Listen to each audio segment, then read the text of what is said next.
Hermanos y hermanas, gracias y paz. Vamos a iniciar nuestro tiempo de estudio dando gracias al Señor que hoy, a pesar de la inclemencia del tiempo, podemos tener este privilegio de públicamente estar reunidos en el nombre del Señor. Quiero invitarles a que podamos orar y después iniciar nuestro estudio.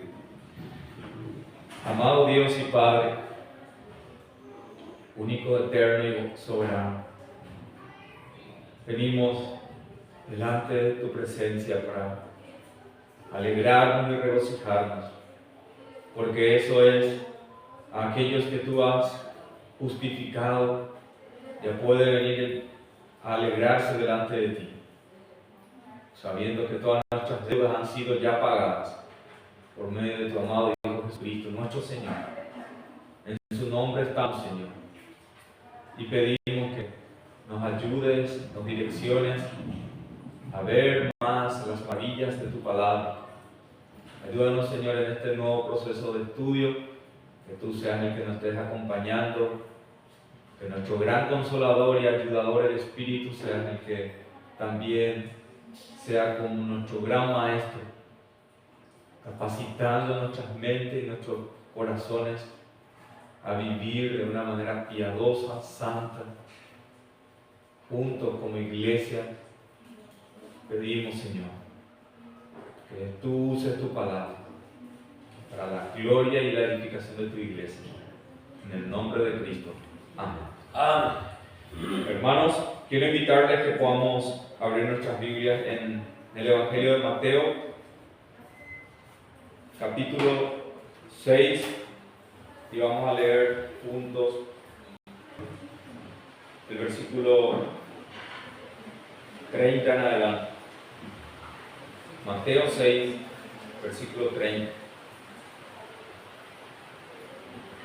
Dice así nuestro Señor Jesucristo, dando este sermón en el monte, en la montaña, y Él da estas palabras a sus discípulos, diciendo: y si la hierba del campo, que hoy es y mañana es echada en el horno, Dios la viste así, ¿no hará mucho más con vosotros, hombres de poca fe?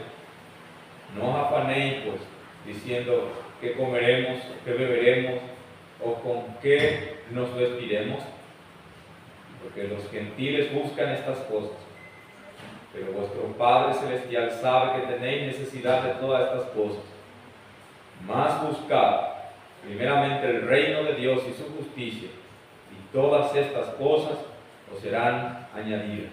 Así que no os afanéis por el mañana, porque el mañana traerá su propia afán.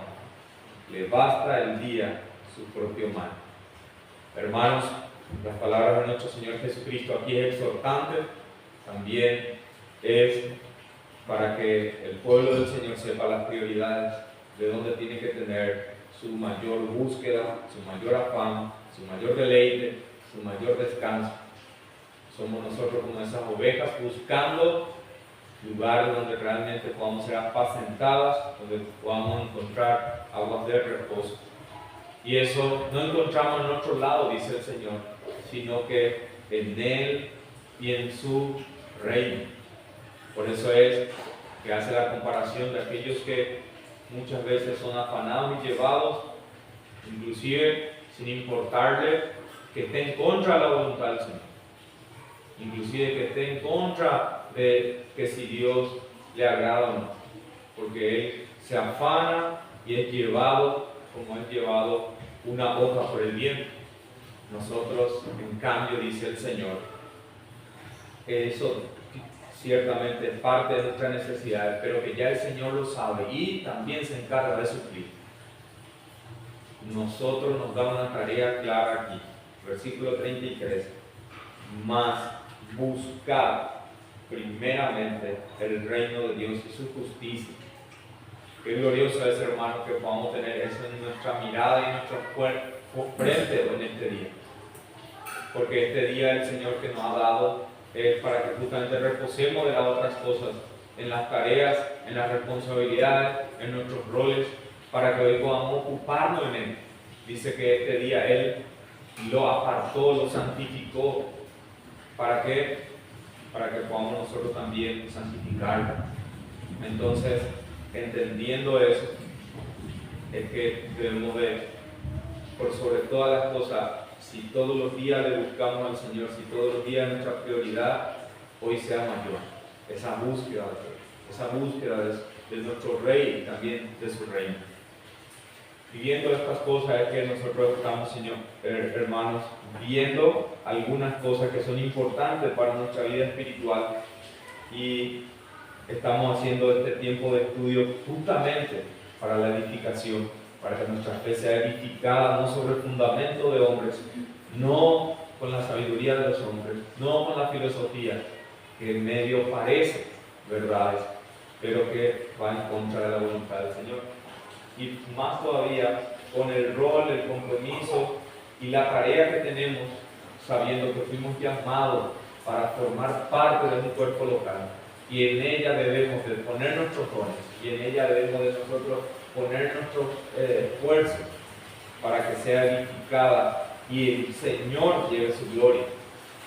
Por eso, como ustedes saben, venimos llevando un proceso de estudio.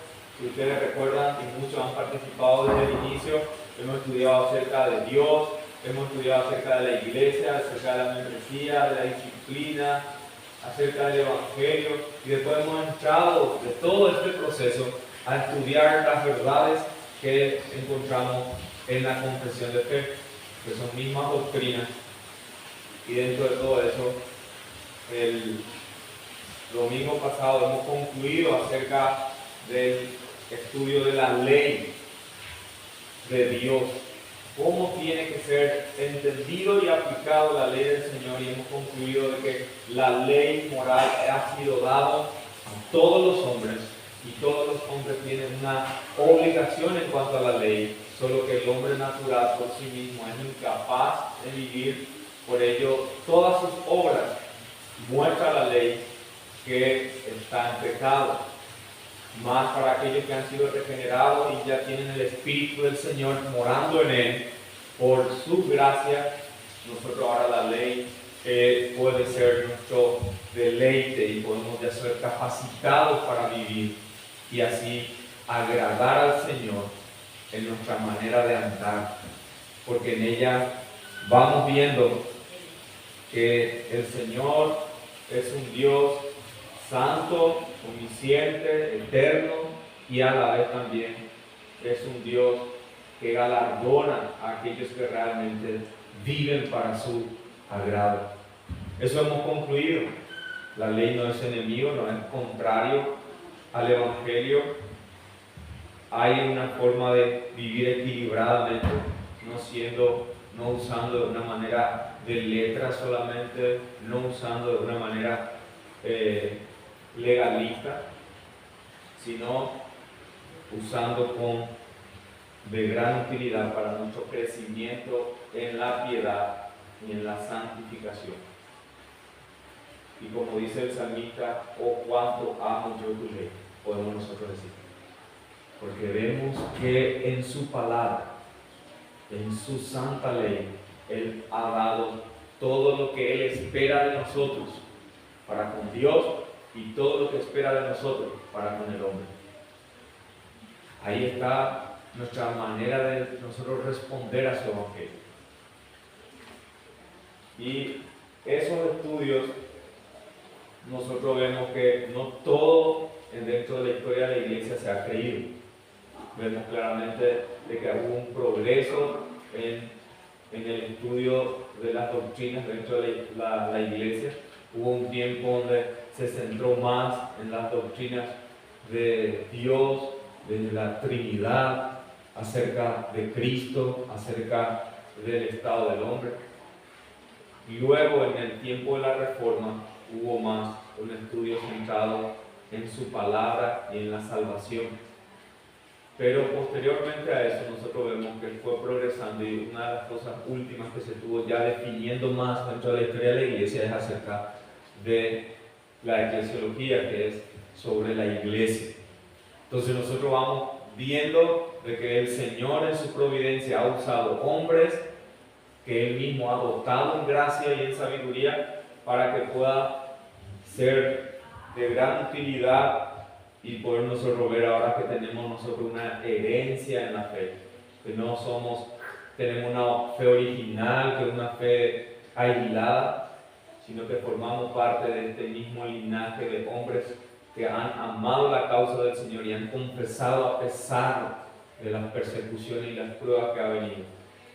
Y nosotros nos toca ahora vivir habiendo visto las diferencias, habiendo visto algunas cosas que no son heréticas, pero que no son precisas, no son justas las escrituras, y eso es donde entramos en la parte de la iglesia. Nuestra confesión de fe de Londres, saben ustedes que tienen 32 capítulos, de los cuales las primeras cosas lo que habla es acerca de esas doctrinas centrales que representan la base de la fe de cada cristiano. En esa parte uno no está de acuerdo y no puede tener ni profesar que conoce al Señor, que revelaba en las Escrituras. Hay una parte ortodoxa donde sí o sí tenemos que estar unánimes. Y en todas estas cosas nosotros vemos que la confesión que nosotros mismos hemos estudiado, la única diferencia que tiene con todo esto, que tiene una unidad en muchas cosas, pero tiene también una diferencia. Tiene una gran unidad en cuanto a la profesión de fe que han dicho los reformadores y un poquito más hacia atrás, pero tiene sus diferencias. Y nosotros como bautistas no solamente de nombre debemos de profundizar en esas verdades a fin de saber lo que creemos. El hombre en sí mismo no es garantía de su estudio, pero es el Señor haciendo su obra, progresando hasta llegar en el tiempo donde estamos. Y una de las cosas, hermanos, que dentro de todo ese progreso del estudio acerca de las verdades, hemos visto nosotros que la confesión de fe del hombre es ortodoxa. ¿Por qué? Porque al hablar de Dios, confiesa al mismo Dios revelado en las Escrituras, también al mismo Cristo, único Dios hecho hombre. Y también vemos que estamos de acuerdo dentro de las verdades también confesadas en el tiempo de la Reforma, porque han hecho su distinción de que la Escritura es la única regla, que Dios es el que decreta todas las cosas. Así como en el reino de la creación que hoy llueva, así también en la nueva obra de que otros pecadores vengan al Señor, es absolutamente obra del Señor. Esas verdades vimos también que viene de ese proceso del tiempo de la Reforma, así como la ley de Dios que nosotros hemos estudiado. Pero tenemos que ver que dentro de toda esa unidad que existe, hay 14 párrafos, hay 3 capítulos de diferencia entre los bautistas con los otros hermanos que quizás tengan una fe genuina, pero no precisa. Y eso es la diferencia en el pacto de Dios, en la iglesia y en el bautismo. Y ahora vamos a meternos a mirar exclusivamente esta diferencia que hay dentro de la iglesia. Y para eso necesitamos, como dice la Escritura, pararnos en nuestros caminos, mirar y preguntar por los senderos antiguos cuál es el buen camino y andad por él, y hallaréis descanso para vuestras almas.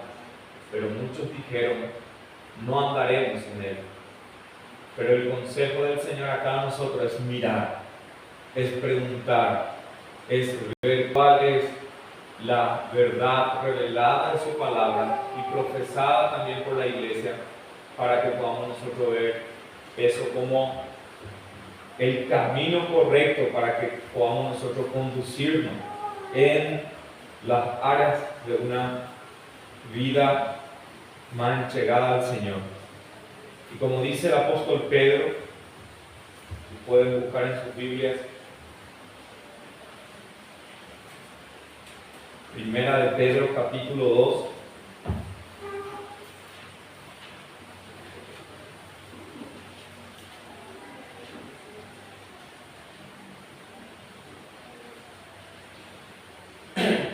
el apóstol aquí describe el deber, la misión de todos aquellos que ya sí han sido llamados por el Señor. Si alguien nos puede leer desde el versículo 5 hasta el 10, por favor. Amén. También vosotros, como piedra viva, sed edificados como casa espiritual para un sacerdocio santo, para ofrecer sacrificios espirituales aceptables a Dios por medio de Jesucristo. Pues esto se encuentra en la Escritura. He aquí pongo en Sion una piedra escogida, una preciosa piedra angular, y el que crea en él no será avergonzado. Este precioso valor es, pues, para vosotros los que creéis, pero para los que no creen, la piedra que desecharon los constructores, esa en piedra angular se ha convertido, piedra de tropiezo y roca de escándalo. Pues ellos tropiezan porque son desobedientes a la palabra, y para ellos estaban también destinados. Pero vosotros sois linaje escogido, real sacerdocio, nación santa, pueblo adquirido para posesión de Dios, a fin de que anunciéis las virtudes de aquel que os llamó de las tinieblas a su luz admirable. Amén. Y el versículo 10. Pues vosotros en otro tiempo no erais pueblo, pero ahora sois pueblo de Dios. No habíais recibido misericordia, pero ahora habéis recibido misericordia. Amén. Gloriosas palabras del Señor, que acá se entremezcla cosas que nosotros necesitamos separar para llevar gloria al Señor y para saber nosotros también nuestra responsabilidad. Miramos y vemos acercando a Él como piedra viva.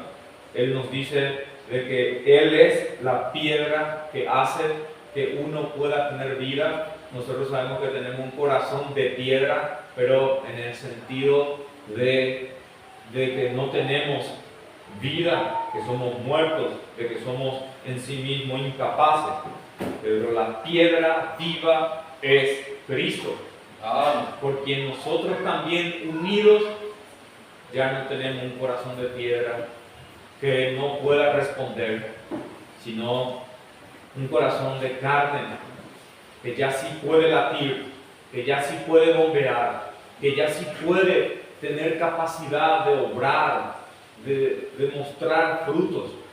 Eso es lo glorioso de la salvación, que Cristo ha hecho de que nosotros, injertado en Él o unido a Él por medio de la fe, podemos nosotros realmente tener una vida transformada, cambiada, conformada a su imagen.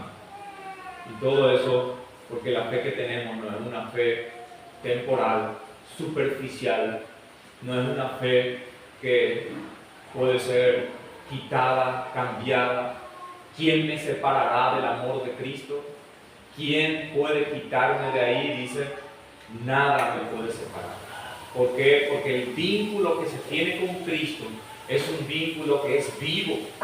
Así como vemos algunas ramas, ¿será que este Jay Piruma y hacemos una prueba en raspar un poquito y vemos algo verde? No, solamente han caído sus hojas, pero esto tiene vida. No podemos sacrificar. De la misma forma nosotros tenemos vida y tiene que fluir de nosotros ese cambio mostrado en la manera de vivir. Por eso es que al mismo tiempo que habla de su obra de salvación, de cómo Él nos cambia, Él da también mandatos claros aquí, como por ejemplo en el versículo 5, vosotros también como piedras vivas. Habla de Cristo como la piedra viva, vosotros también como piedras vivas, sed edificados como casa espiritual. Por eso esa es nuestra misión, poder nosotros no solamente quedarnos como piedras vivas, sino edificarnos como piedras vivas. Ese es el llamado de hombres y mujeres que no anden solos, sino que las piedras que vemos nosotros ahí solos no edifican, pero juntos sí edifican. Por eso nosotros nuestro llamado de pertenecer a una iglesia y crecer en esa iglesia y ser edificados Significa que nosotros en sí mismos no somos un edificio, nosotros somos un miembro de ese edificio. Que el conjunto de eso hace que seamos edificios.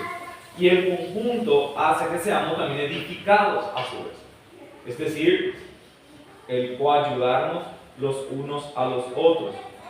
¿Por qué? Porque ahí es donde Dios mora. Eso es lo que vimos también en 1 Timoteo. Vosotros sois casa de Dios, la iglesia del Dios viviente, columna y sostén de su verdad. Eso es dando realmente la identidad de lo que es una iglesia. Hemos visto en esa serie de estudios justamente de que si nosotros buscamos en el diccionario, te describe como unos que se reúnen solamente de una manera física, pero lo que revela la Escritura es algo glorioso, de que la iglesia son hombres y mujeres que Dios ha transformado y que mora su espíritu en ella. Por eso es que lo puede llamar como una casa, de que es el cumplimiento de aquellas señales que se hizo en el tabernáculo y después también en los templos. Ahora ya no habitan tiendas hechas por manos de hombres. Ahora habita en corazones que Él mismo ha preparado, que Él mismo primeramente lo ha limpiado para que pueda ahora ser un portador. Y no solamente un portador, sino también uno que se evidencia. Y acá está un llamado, ser edificados como casa espiritual. ¿Cómo respondemos a este versículo? ¿Cómo somos obedientes a este versículo? ¿Cómo nosotros vivimos para eso? Siendo sacerdocio santo. Y ahí es una de las cosas de distinción o diferencia que vemos con muchos de otros que se reúnen solamente, pero no ejercen realmente una disciplina espiritual. No puede ser coartada de la iglesia el rol de ser sacerdocio santo, centrando solamente hacia un lado el llevar adelante ese sacerdocio, como era en el antiguo pacto, que lo que hacía, ofrecía la ofrenda espiritual, los holocaustos, los sacrificios, el derramamiento de sangre, era una persona, era el sacerdocio, el sacerdote, y el pueblo solamente era quien recibía ese ministerio. Ahora está diciendo en este nuevo pacto que nosotros somos, aparte de ser piedras vivas, somos sacerdocio santo. Por eso es que entendemos de que todos nosotros tenemos ese llamado.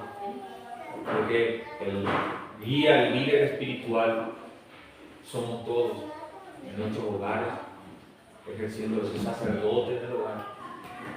Aquí dentro de la iglesia, ejerciendo ese sacerdocio, porque ofrecemos nuestra adoración al Señor, porque ofrecemos nuestra vida en sacrificio vivo. De esa forma estamos también siendo uno quien está llevando ofrendas al Señor en lo que hacemos, en lo que decimos. Y también dentro del cuerpo local, para ofrecer sacrificios espirituales que le agradan a Dios por Jesucristo. Porque no hacemos algo igual o porque necesitamos, sino en el nombre de Cristo hacemos aquellas cosas que Él nos ha dejado. Como una de las cosas es estar aquí, como una de las cosas es congregarse, como una de las cosas es ponerse a la palabra, como una de las cosas es unirse a la oración del pueblo. Ese llamado tenemos. Por lo cual también contiene la escritura: he aquí, pongo en Sion la principal piedra del ángulo, escogida y preciosa, y el que crea en ella no será avergonzado.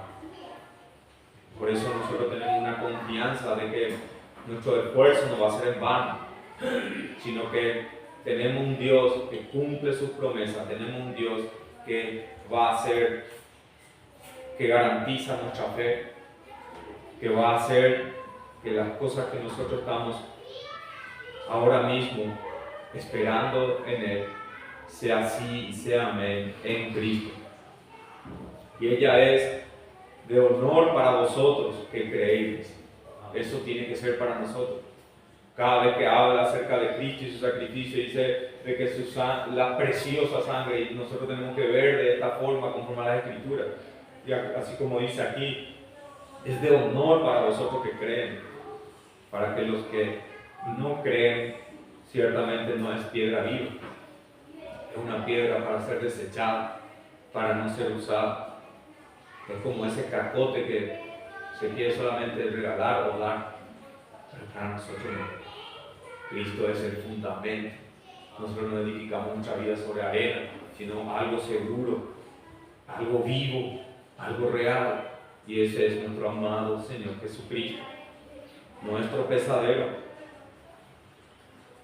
sino que es la piedra que nos da a nosotros el vínculo, la unión para ser ahora su cuerpo, su familia. Por eso la última parte donde dice, habla más acerca de lo que es la iglesia. Vosotros sois, esa es la identidad que nosotros tenemos que creer en las Escrituras, linaje escogido, real sacerdocio, nación santa.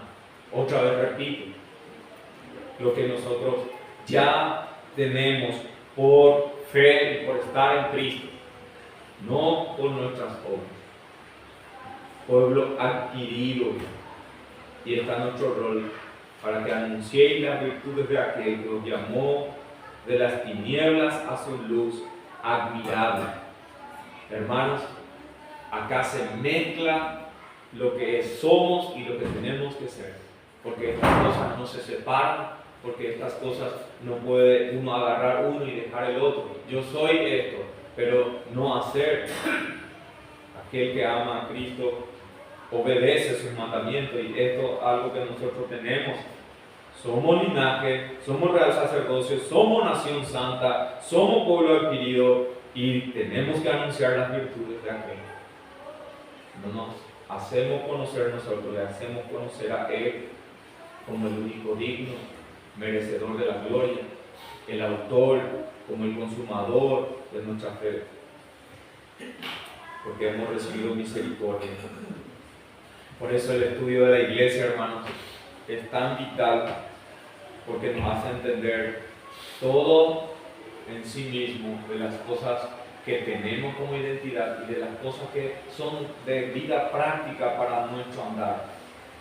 No solamente en esto tenemos que crecer en entendimiento, sino también para que crezcamos en piedad. Tenemos que ver siempre ese balance. Cualquiera que solamente se dedica a recibir y depositar y no distribuye, no es digno del Evangelio, sino que está bien que podamos crecer, pero debemos también de manifestar, como nos está diciendo aquí. Por eso, este es el objetivo dentro del estudio que vamos a introducir en esta mañana, hermanos, acerca de la iglesia y acerca de cómo tiene que ser el gobierno dentro de una iglesia local. Tiene como propósito que podamos, en todas las cosas que ya sabemos, poder crecer en la comprensión de la vida de la iglesia, específicamente de cómo tiene que ser usada correctamente el gobierno dentro de una iglesia local. Y por otro lado, aplicar mejor dentro de la iglesia local. Entonces, objetivo es ponernos a su verdad, examinar, analizar y después también aplicar. De la misma forma fue el proceso de estudio que hemos terminado el domingo pasado. Entender mejor lo que significa el estudio de la ley, lo que implica para que podamos nosotros vivir. Y dentro de esos objetivos buscamos responder: ¿es correcto que el pastor tome la última decisión? Que responda, ¿qué responsabilidad tiene el pastor? ¿Qué responsabilidad tiene la iglesia? ¿Dónde se marca la línea de la autoridad del pastor? ¿Y dónde se marca la línea de la autoridad de la iglesia? Estas cosas son muy importantes para la salud de una iglesia, para que podamos cada uno saber cosas que hay que demandar legítimamente, que hay que escuchar y recibir, porque así demanda la Escritura, porque así demanda el Señor. Como dice Efesios capítulo 4, podemos abrir.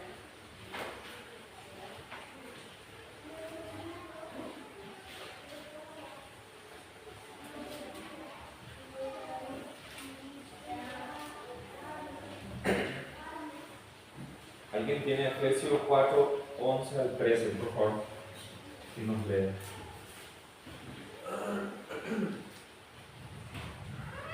4, 11 al 13. Sí. Y él mismo dio a unos como apóstoles, a otros como profetas, y a otros como evangelistas, y a otros como pastores y maestros, para perfeccionar a los santos, para la obra del ministerio, para la edificación del cuerpo de Cristo, hasta que todos lleguemos a la unidad de la fe y del conocimiento del Hijo de Dios, a un varón perfecto, a la medida de la estatura de la plenitud de Cristo. Amén. Vemos aquí, como vemos también en nuestros estudios, de que la iglesia del Señor está compuesta por oficiales y miembros. El Señor mismo quiso dar en su santo decreto y voluntad hombres como quienes oficien o quienes lideren. Así ha sido en el tiempo del antiguo pacto, como en estos tiempos, a través de hombres que ofician como pastores y maestros. Y no tiene otro rol más que perfeccionar a los santos. Sabemos nosotros que hemos sido llamados a salvación, hermanos, pero que esa salvación aún no está consumada.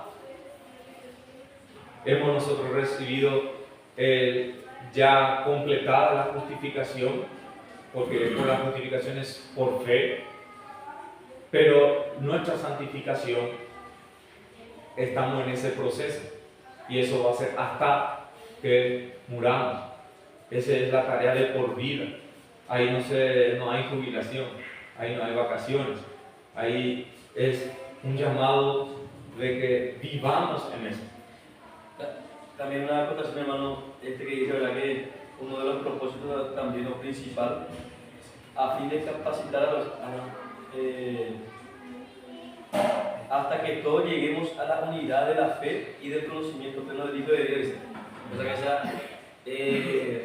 porque dice que en ese proceso de crecimiento a la estatura de Cristo va a haber niños, espiritualmente hablando, va a haber niños, algunos que nacen nuevos ni con una moa, pichonera, y los ancianos. Hay esa tolerancia, pero que es la unidad de la fe la que hace en un inicio del edificio, de que lo que une todas esas piedras vivas es el espíritu que por las coyunturas como un cuerpo o unipágina. En ese sentido, uno de los propósitos de esto, evangelista, todo como fundamento de los apóstoles, pero ahora pastores y maestros, ¿verdad? Sí. Que tiene que ser una función deliberada de la unidad. No un ecumenismo, sino de la verdad, en la verdad. Enfatiza seguramente que es en Cristo, que es el conocimiento del Hijo de Dios. Pero esa unidad, por eso, muchas veces hoy en día, nosotros estuvimos por casa, eso tuvimos que tomar una determinación, por ejemplo, de que vemos en nuestra casa tipo una grieta, una cosa. Entonces es tomar, desde el punto de vista, o como el líder o los líderes, o el pastor o los pastores en este caso, tienen que velar por el cuerpo de la unidad local de la iglesia principalmente, aunque también que estén en sintonía con la fe histórica. Esa unidad de la fe que tenemos que pedir ahí afloje, de tensión que tenemos que estar y es algo muy ciertamente, pero que el Evangelio lo establece y nos da esa tensión de equilibrio. Porque la confesión mismo, por más hermoso y preciosa sea, y que tú puedas hacer para agrietar inclusive. Pero sin embargo, el Evangelio, porque el filtro de la Escritura, es justamente el propósito final, la unidad de la fe y el conocimiento del Hijo de Dios, cada equilibrio perfecto. Amén. Sí, totalmente, hermano. Y por eso es que vemos que meditando sobre eso y agregando un poco que muchas veces lo más fácil es el separar, el decir yo tengo la razón, ellos finalmente se quedan como se quedan y yo me voy con mi verdad y me paro ahí. Pero algo que nos dice la Escritura es que tenemos que ser solícitos en guardar la unidad. Y eso es que todos estemos cooperando, sembrando, cultivando unidad. ¿Y eso qué es? Implica morir, implica humildad, implica ser manso, así como también dentro de la vida del matrimonio. Que hay algunas veces cosas que digo yo, no, para mí es verde, no, para mí es gris. Hay que encontrar uno y si uno no cede, quizás por más que no tenga la verdad en ese momento, por guardar la unidad, para que después le pueda explicar mejor, realmente tenés que mirar así. Y esas son cosas que es gracia del Señor. Porque vemos nosotros, como dice el hermano, ¿verdad? Que ante las contenciones lo fácil es cortar.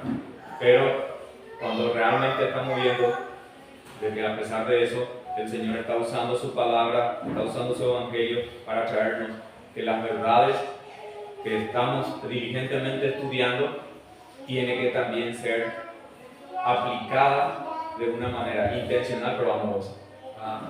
Esos son balances que solamente el Evangelio correctamente nos da y quiera el Señor ayudarnos en ese proceso.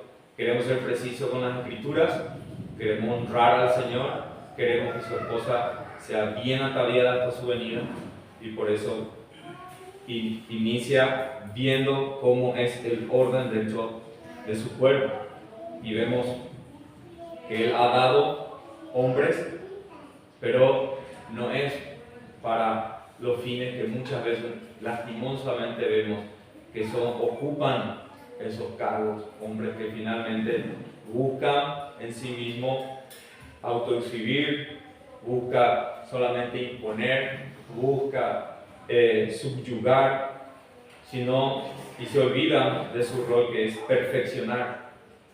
Los santos, como estamos viendo, son santos, son irreprensibles y sin mancha delante de Dios. ¿Por qué? Porque ya son salvos, son justificados. Pero ese es el ya, pero el todavía no. Está el proceso de purificación, está el proceso de limpieza.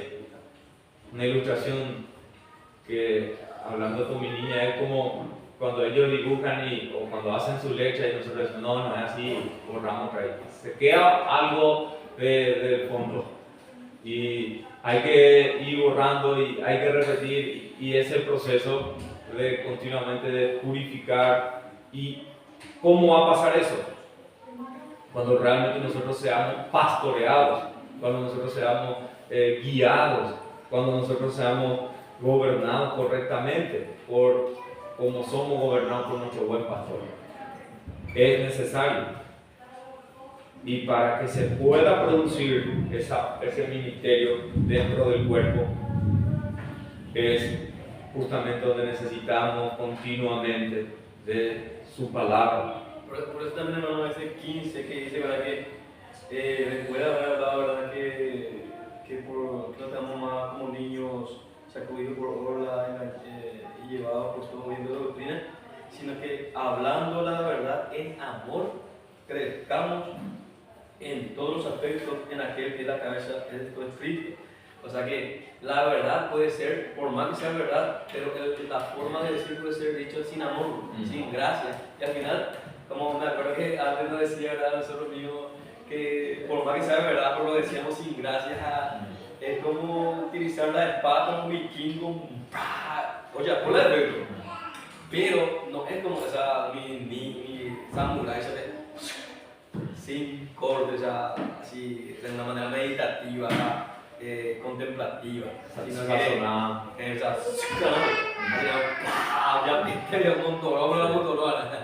pero hace tomar también su efecto, que es la verdad. Pero debiera ser ese varón maduro. La estatura como Cristo. Así que nuestro modelo es Cristo. Amén. Y ahí el que funciona no es la espada, sino que es el que usa la espada, ¿verdad? Que muchas veces agarramos más fuerza o no agarramos, o algo de nuestro pulso y no del medio, ¿verdad? Por eso es necesario que nosotros sepamos usar bien la palabra. Como dice, que presente a Dios irreprensible, que no tenga de qué avergonzarse, sino que usa bien la palabra. Finalmente la espada es cortante, es de doble filo, pero es así dañino cuando niños usan peligroso bikini y todo eso. En la ilustración pasa con nosotros, pero en todo eso vemos que a pesar de nosotros el Señor hace la obra y hace por medio de su palabra y su espíritu. Entonces, hermanos, quería decir algo, sí. que yo vi un video de un falso maestro en TikTok y él ofrenda. Y luego para levanta la mano un tipo y le dice: pastor, quiero decir una cosa ahí.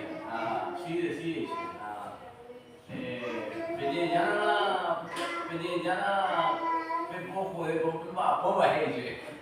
El pastor, como tiene autoridad, este falso maestro, dice: aquí de Satanás, de algo de voy a ti, dice, pues manova.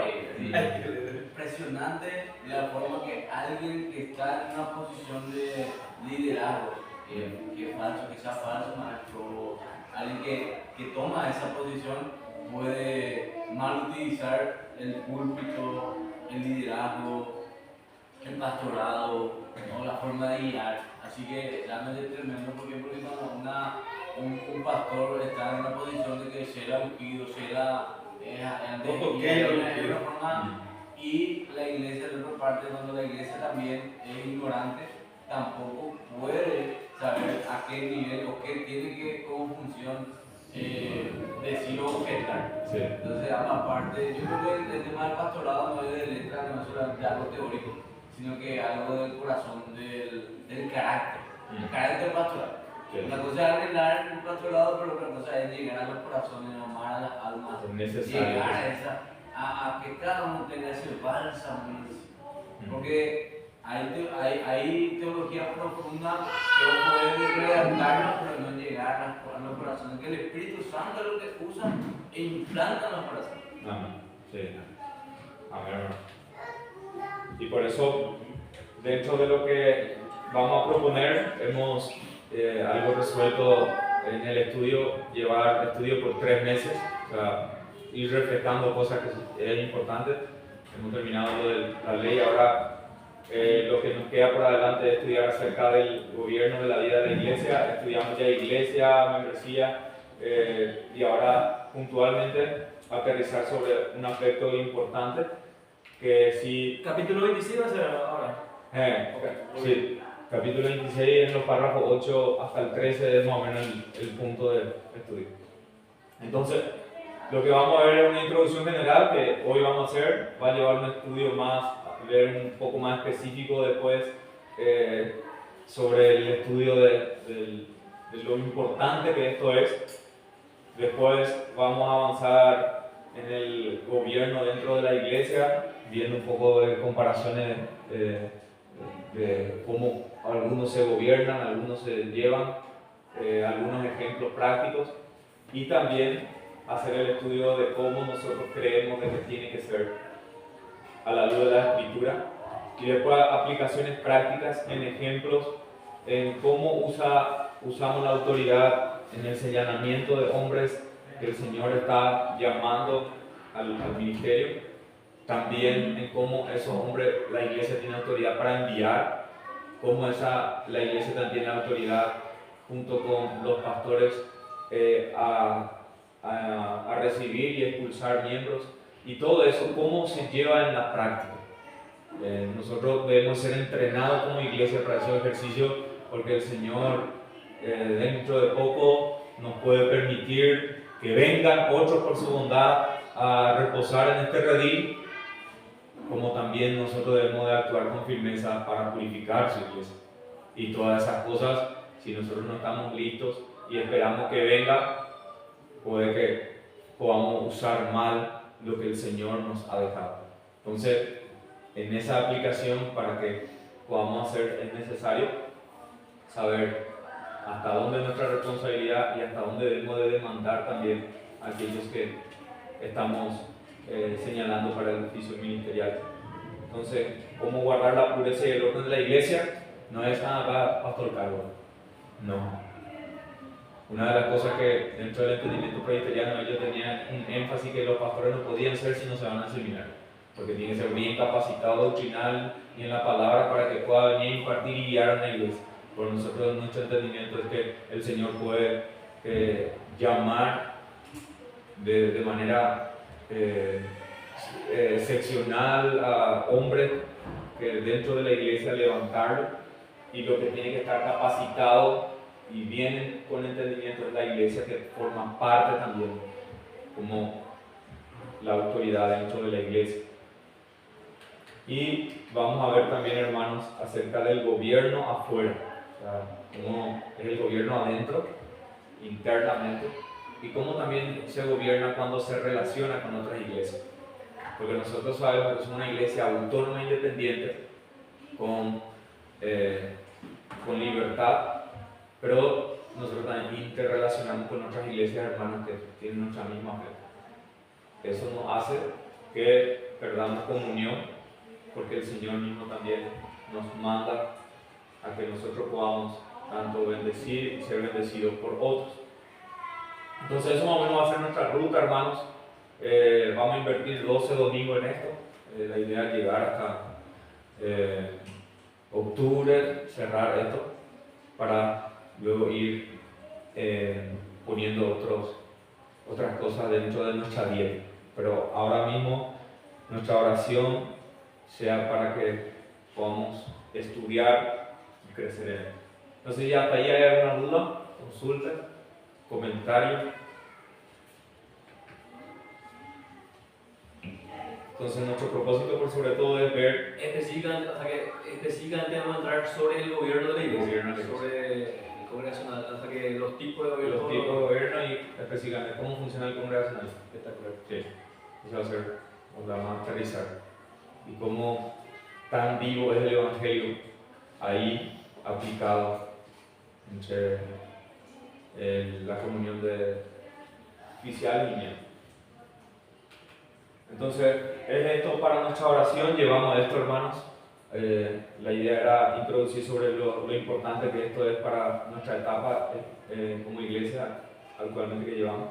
Que podamos hacer un estudio diligente y humilde como iglesia, y a la luz de eso, una aplicación intencional y amorosa a la iglesia, en la iglesia local, para honrar a nuestro Señor Jesucristo, quien nos ha dado ese privilegio no solamente de haber alcanzado la gracia de salvación, sino también esta gracia que estamos disfrutando de que como iglesia estemos, como hemos leído, que estemos a la unidad de la fe. Que esto no sea un estudio particular de uno imponiendo sobre otro, sino que sea un análisis, un estudio, una meditación congregacional, para que todos abracemos y agarrados de la mano caminemos hacia el mismo lado. Vamos a terminar con la lectura de Efesios 3, desde el 14 al 21. Dice así la palabra: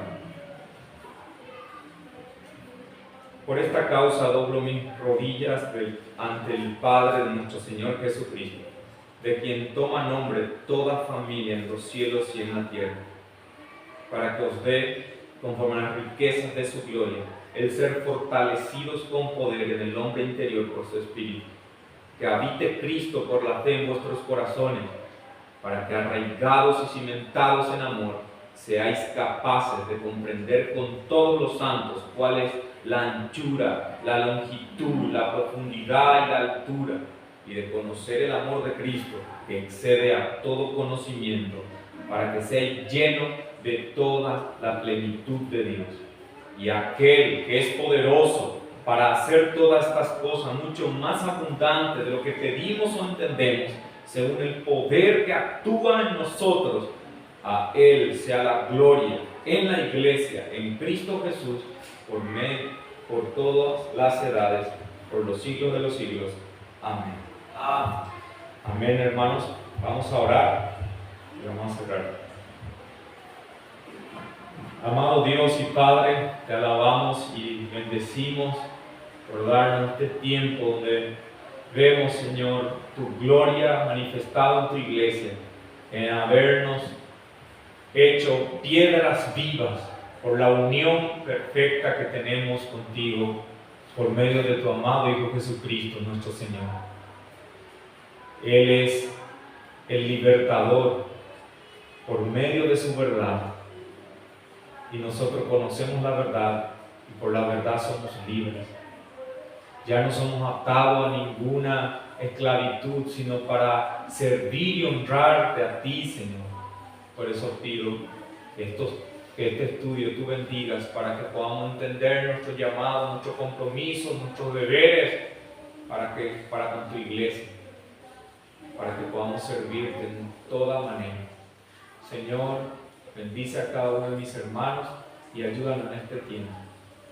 Que todas las cosas sean para solamente la gloria de tu nombre y el bien de tu iglesia. Te lo pedimos en el nombre de Jesús. Amén. Amén. Bien, hermanos, vamos a saludarnos y